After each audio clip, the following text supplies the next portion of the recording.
Khi chúng ta nghe một điều gì thì chúng ta phải áp dụng cái phương pháp lắng nghe.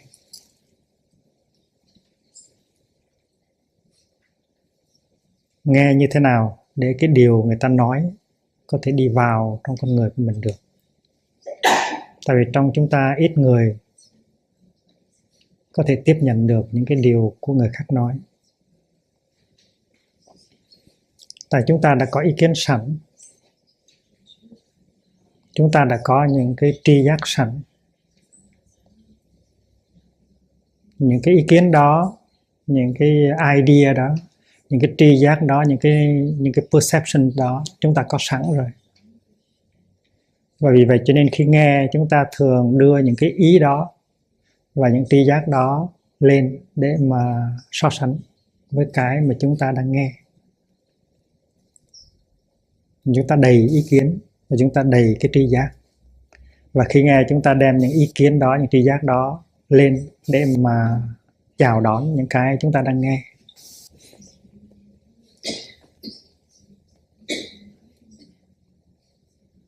Hầu hết chúng ta đều làm như vậy cả. Và khi mà chúng ta thấy những cái điều người ta nói không có phù hợp với ý kiến của mình hay là tri giác của mình, thì mình có khuynh hướng muốn gạt cái đó ra và cho cái đó không phải là sự thật.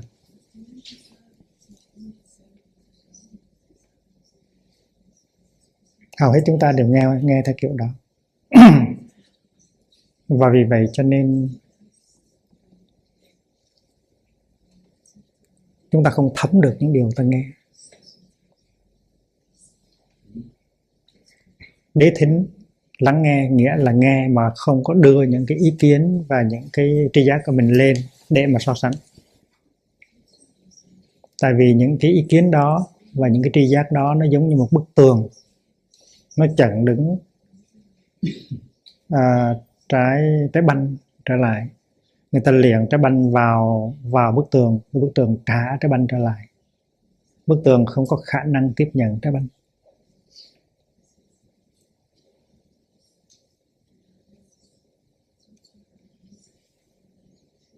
Thì ở trong ta nó có một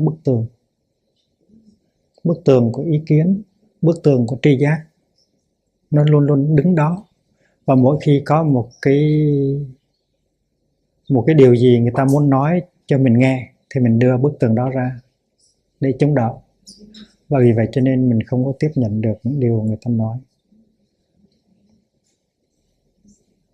Nếu điều người ta nói phù hợp với ý kiến của mình, tri giác của mình, thì nói anh nói đúng, anh nói đúng. Cái câu đó nó có nghĩa là tôi cũng đúng. Anh nói đúng có nghĩa là tôi cũng đúng. Tôi với anh đều là đúng hết. Mà sự thật có thể là cả hai bên đều sai hết. Và nếu cái điều người ta nói không có phù hợp với ý của mình và tri giác của mình, thì mình gạt phăng nói anh không đúng, anh sai. Tại vì mình có bức tường rồi, mình có sự so sánh rồi.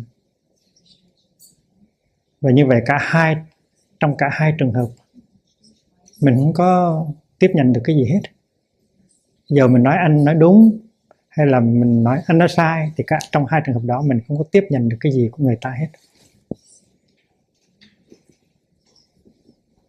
Rồi, phần lớn chúng ta đều nghe như vậy.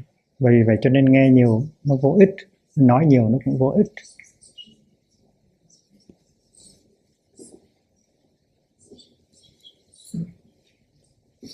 Đế thính tức là cho người kia một cái cơ hội, cho những cái điều ta nghe một cơ hội để nó có thể đi vào trong ta được.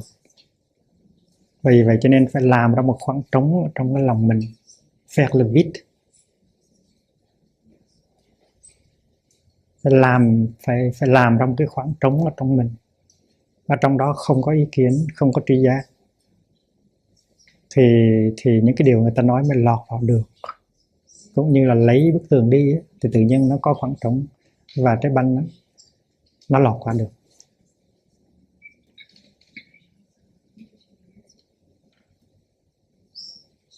Khi mà chúng ta ngồi nghe kinh cũng vậy. chúng ta phải cho những cái ý kiến và những cái tri giác của chúng ta đi nghỉ ngơi, đi vacation.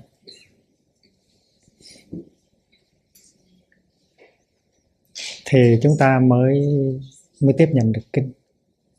Cho nên ngồi nghe kinh là một nghệ thuật, mà ngồi nghe người khác nói cũng là một nghệ thuật.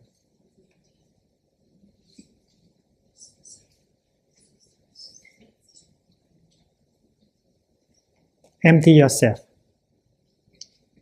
when you listen. Faire le vide. Đó là cái nghệ thuật của sự lắng nghe. Tại vì mỗi người trong chúng ta đầy những ý kiến, đầy những tri giác.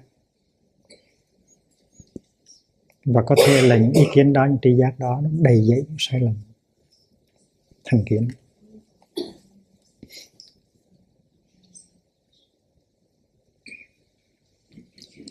Khi thầy mình dạy mình một cái điều gì,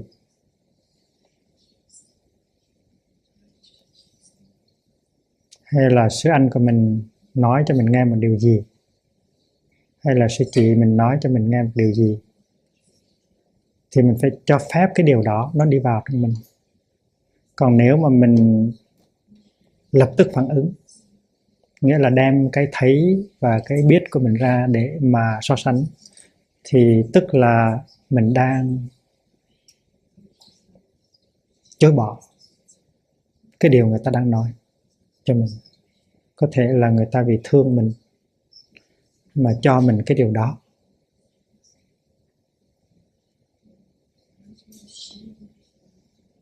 Nếu người ta không thương mình thì người ta sẽ không có nói điều đó cho mình nghe.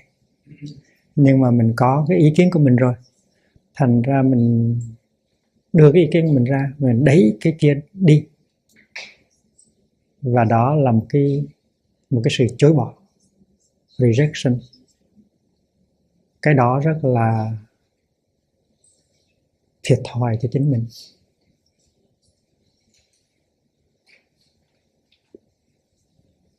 Thiệt thòi cho chính mình. Và người kia không có làm được vai trò của một người thầy, của một người anh, của một người chị, của một người bạn đối với mình. Tại vì mình nói cái gì, người ta nói cái gì mình cũng hất ra hết. Mình nghĩ là mình biết rồi, mình có cái ý kiến của mình rồi, mình đúng rồi.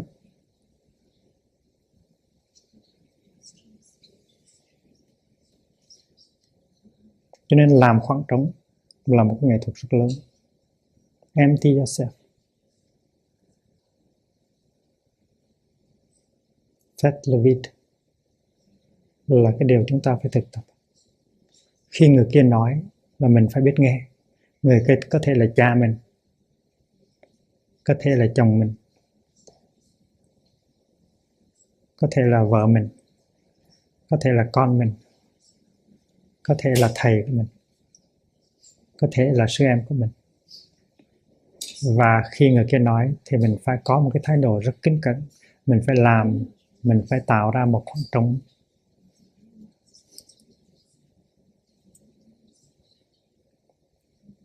để cho cái đó có cơ hội đi vào. Nhạc sĩ Phạm Duy có một bài hát rất ngộ nghĩnh. Ông ta nói rằng em là khoảng trống cho tình đông vào.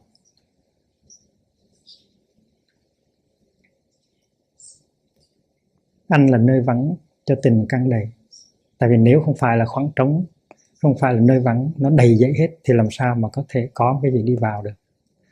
Cũng như là một cái chén trà nó đầy trà rồi, làm sao mình rót được thêm trà vào. Vì vậy cho nên chén trà phải có khoảng trống. Chúng ta cũng vậy, chúng ta phải làm một khoảng trống ở trong ta.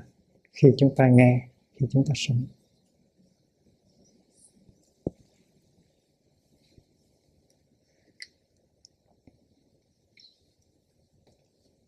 Vậy cho nên tất cả chúng ta đều phải học hỏi, đều phải luyện tập để có được cái thái độ đó, cái phương pháp đó. Khi mà ngồi lắng nghe thì phải có khả năng lắng nghe.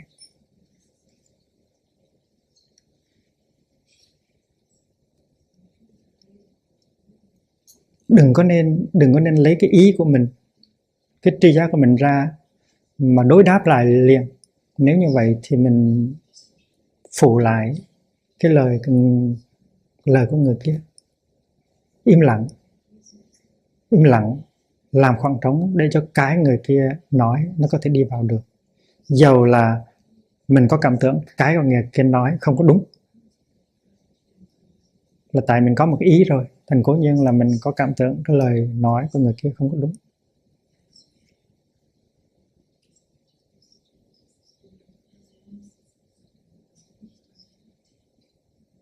Cái phương pháp này ở trong thiền môn áp dụng rất thường, nhất là trong những cái cuộc đối đáp giữa thầy và trò. Ví dụ như có một đệ tử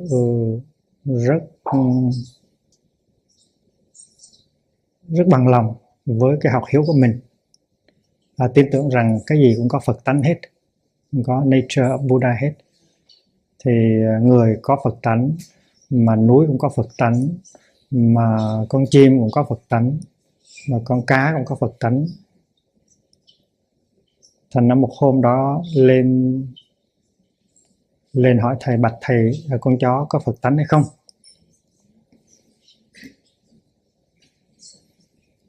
Thì người đệ tử đó chắc mẻm là thầy sẽ nói có rồi.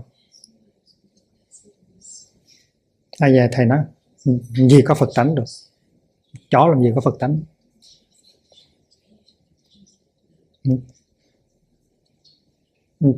Chàng tức lắm, nhưng mà tại vì đây là thầy nói, thành đang chịu thôi, nhưng mà trong lòng rất là ấm ức.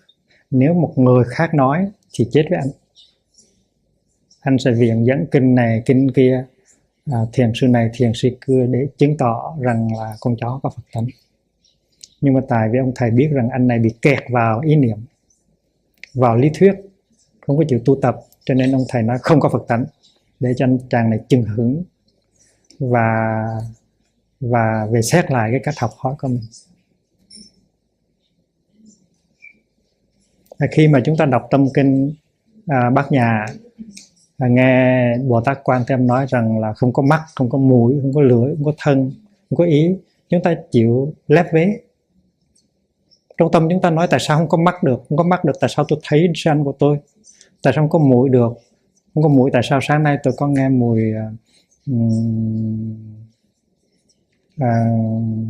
mật ong?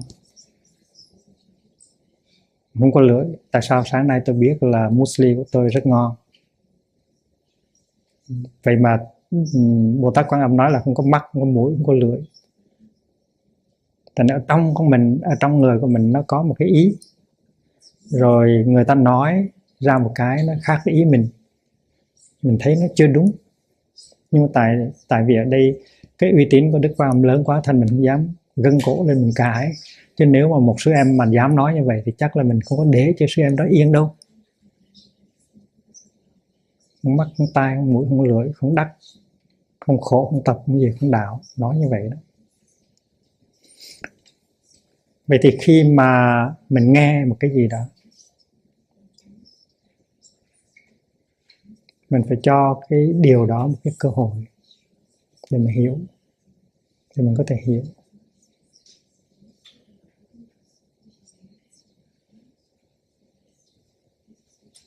Có một lần sư bà Đức Viên nói với các sư cô ở đây, nói các cô có cái tật là nói cái gì thì tìm ra một câu khác để ứng đối liền. Ví dụ như sư bà nói hôm nay cơm của con nấu sao nhão quá đi, thì sư cô bèn trả lời bạch sư bà tại vì con để nước hơi nhiều. Tìm ra một cái gì để nói vậy thôi. Thì cố nhiên là để nước nhiều thì mới nhão, cơm mới nhão chứ. Nhưng mà đó là cái thói quen muốn tìm một cái gì lập tức để biện hộ cho mình. Trong khi đó mình lỗi 100%, mình vẫn tìm cách để biện hộ. Huống hồ là mình có cảm tưởng mình không có lỗi, mình có rất nhiều kinh nghiệm, mình có rất nhiều tri giác, mình có rất nhiều ý kiến mà mình đã học được trong sách vở, sẵn sàng để mà đối đáp.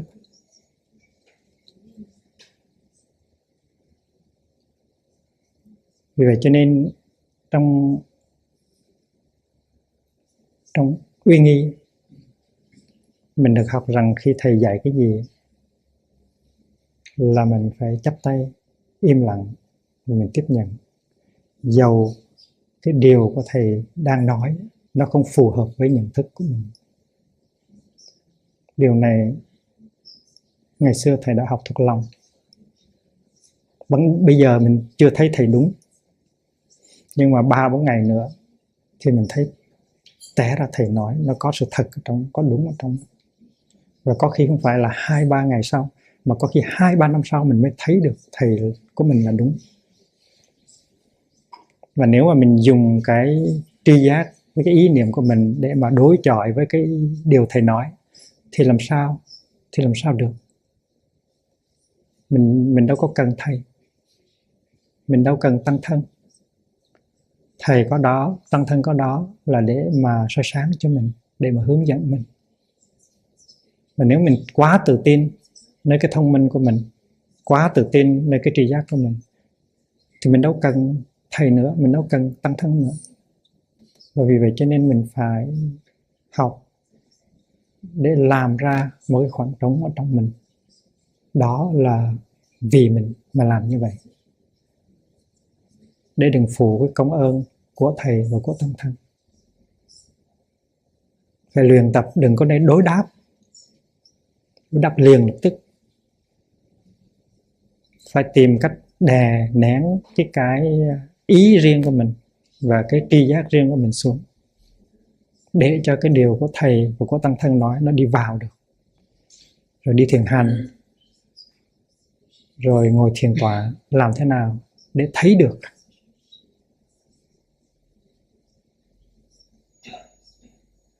Cái tuệ giác, cái kinh nghiệm của những điều mình được nghe, mình mới được nghe.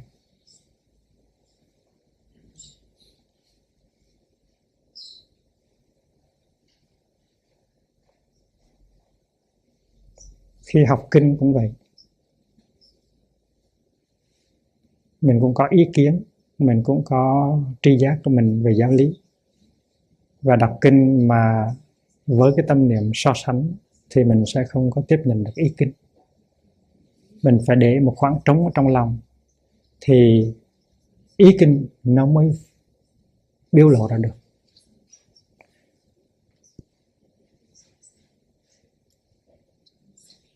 Có nhiều người cùng đọc kinh đó, nhưng mà có người đọc kinh đó hoài mà không thấy gì mới hết, không có thấy gì lạ hết, không thấy gì đặc thù hết. Nhưng mà có người đọc thì những cái mới đó, những cái lạ đó, những cái đặc thù đó nó bung nở ra những bông hoa, là tại vì người đó đọc bằng mắt của tự do, đọc bằng cái trái tim tự do, mà không đầy tràn những cái kiến thức và những cái thành kiến có sẵn. Cho nên empty yourself, faites le vide, thì làm ra một khoảng trống. Đó là một nghệ thuật rất lớn. Khi mình đi tới trạm mà essence thì mình mua xăng, mình hay nói là faites le plein. Nhưng mà bây giờ mình phải làm ngược lại, là faites le vide.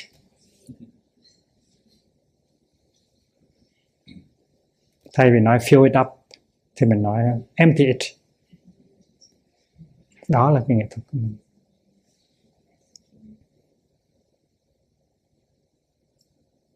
Phải học cho được. Mà chỉ có trong đạo Bụt mới dạy cái chuyện này kỹ mà thôi. Tại chúng ta chiến tranh với nhau, chúng ta giết nhau, chúng ta đánh nhau, chúng ta đập nhau cũng tại vì cái đó hết. Nếu mà chúng ta biết nghe, chúng ta biết làm khoảng trống thì chúng ta sẽ có cơ hội xây dựng hòa bình và tình thương giữa chúng ta với nhau và giữa những cái dân tộc khác nhau.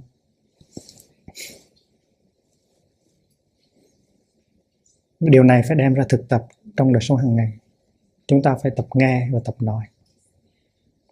Chỉ nói khi nào ta thấy thật sự cần thiết để nói. Hãy mở miệng ra tức là phải có cái gì để nói, có lợi ích cho người kia. Và khi mà người kia nói thì mình phải nghe với tất cả cái sự cẩn trọng của mình.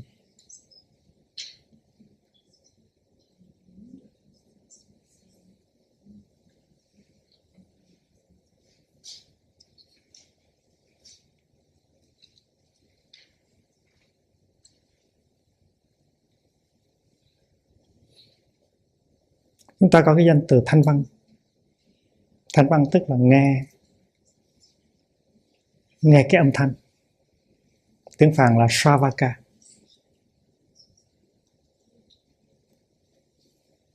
Sravaka tức là những người đệ tử của Bụt, theo Bụt để nghe Bụt giảng, để nghe Bụt dạy, để học hỏi. Đó là thanh văn. Mình dịch là student. Hearers, students, learners.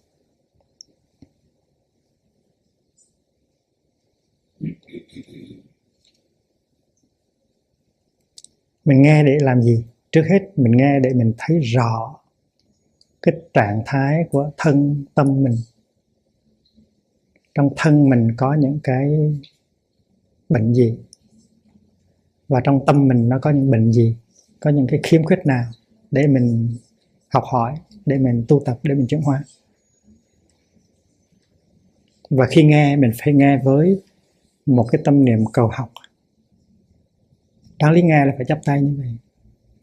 Nhưng tại chắp tay lâu mỏi thành ra mình để xuống như vậy thôi. Nhưng mà trái tim của mình phải chắp lại trong khi nghe.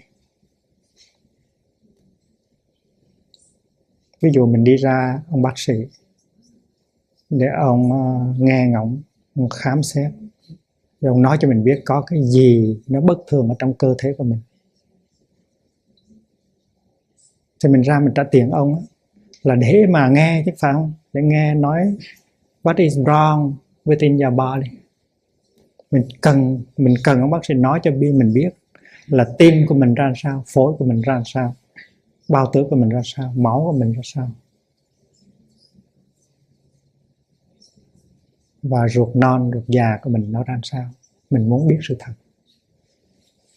Và ông bác sĩ có thể nói rằng cái ruột già của anh á, nó sưng, và phổi của anh á, nó có vi trùng lao. Khi mình nghe như vậy á, thì mình biết được sự thật. Và mình nói rằng cái ruột già của mình phải làm thế nào để chữa trị để cho nó hết bị sưng. Và những con vi trùng lao trong phổi của mình phải làm sao để cho nó không còn nữa. Chứ mình không có nổi giận lên mình nói phổi tôi như vậy mà ông nói rằng lao hả? Ruột già của tôi như vậy mà ông nói ruột già tôi nó sưng hả? Ông nhiếc mắng tôi hả? Ông bác sĩ đâu có muốn nhiếc mắng mình. Ông bác sĩ ông chỉ muốn cho mình biết cái sự thật về cái thân của mình, để rồi cùng với ông á, mình lo chữa trị cho những cái điều đó thôi. Là hai người cùng lo một chuyện.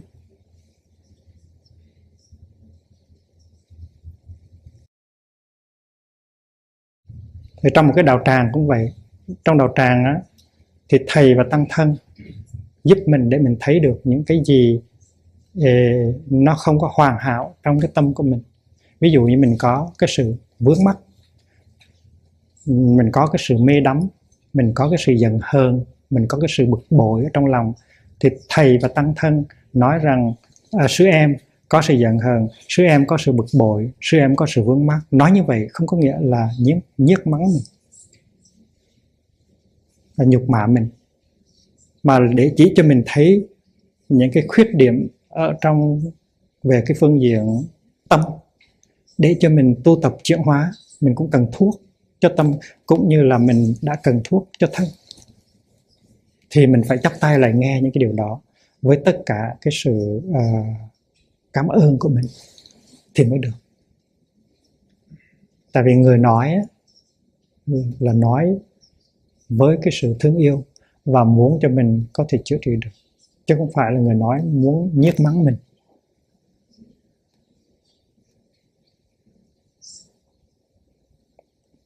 Thì soi sáng là như vậy.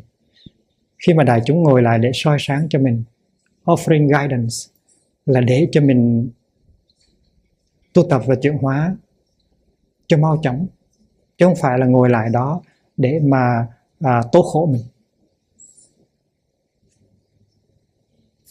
để mà lên án mình, để mà mắng nhiếc mình. Và mình phải đi tới tăng thân, đi tới thầy với cái tâm niệm của một người bệnh tới với bác sĩ, cầu xin bác sĩ chỉ cho biết những cái gì nó bất thường ở trong thân và những cái gì nó bất thường ở trong tâm, và cầu xin những cái pháp môn, những cái y dược hữu hiệu để có thể trị liệu được những điều đó. Và Đức Thế Tôn đã được nhiều lần xưng tụng như là một ông thầy thuốc, và được xưng tụng là vua của các vị thầy thuốc, gọi là y vương. Là tại vì Đức Thế Tôn thấy được những cái chứng bệnh của con người, và Đức Thế Tôn đã đưa ra những cái pháp môn để chữa trị những cái căn bệnh đó. Và tại vì đó là vị thầy thuốc giỏi hơn hết trên thế gian, cho nên mình gọi vị thầy thuốc đó là vua của các ông thầy thuốc, y vương.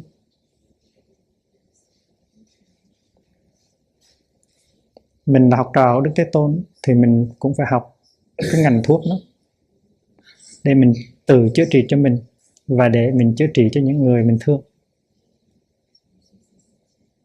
Mình phải có con mắt quán chiếu để thấy được những cái gì bất ổn trong thân và trong tâm của người kia, và mình đề nghị ra những cái biện pháp cụ thể. Vì vậy cho nên cái pháp môn soi sáng của làng là để nhắm tới cái mục đích đề nghị những cái biện pháp rất cụ thể để cho đối tượng soi sáng có thể đem ra thực tập được, mà chuyển hóa, mà gây hạnh phúc cho tâm thân.